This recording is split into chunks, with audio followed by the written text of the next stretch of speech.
সত্যি দেবী, কি অপূর্ব মহিমা তোমার, আর কি সরল তার ব্যাখ্যা।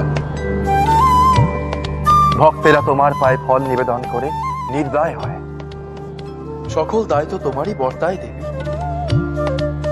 ওই দেখো দেবী, বাংলার বুকে গ্রীষ্মের শুষ্কতা মুছে আসছে আষাঢ়, সিক্ত হচ্ছে ধরা, আর এমন সময় তুমি আমায় ছেড়ে চলে যাবে দেবী। কৈলাসে যে আসবে প্রেমের খরা। কিন্তু প্রভু, আমি যে মা, বৈশাখ জ্যৈষ্ঠের দাবদাহে বাংলার প্রকৃতি হয়ে ওঠে শুষ্ক। প্রকৃতির নিয়মে আমার দেবী রূপ কামাখ্যা হয় রজস্বলা। বাংলার ক্ষেতে চাষও করা হয় না, তারপর পূজিত হয় উর্বরতার প্রতীক দেবী কামাখ্যা।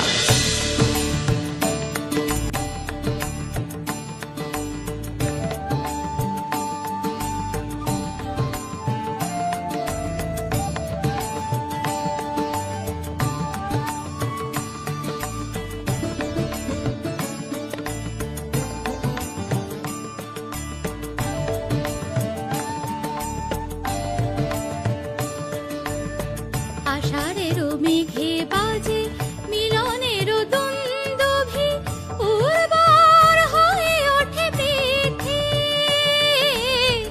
উর্বর হয়ে ওঠে পৃথ্বী। সতীর জনির হতে জন্ম আমার, আমি হয়ে কামনার দেবী। সতীর জনির হতে জন্ম আমার, আমি হয়ে কামনার দেবী। রসের ধারায় হই স্নাতা, রসের ধারায় হই স্নাতা, আমি কামাখ্যা। আবার মাটি জলের স্পর্শ পেয়ে উর্বর হয়ে ওঠে। আষাঢ় মাসে বাংলায় পূজিতা হন উর্বরতার দেবী মা কামাখ্যা। প্রকৃতি ও জগৎ সংসার উর্বর হয়ে ওঠে তাঁরই কৃপায়।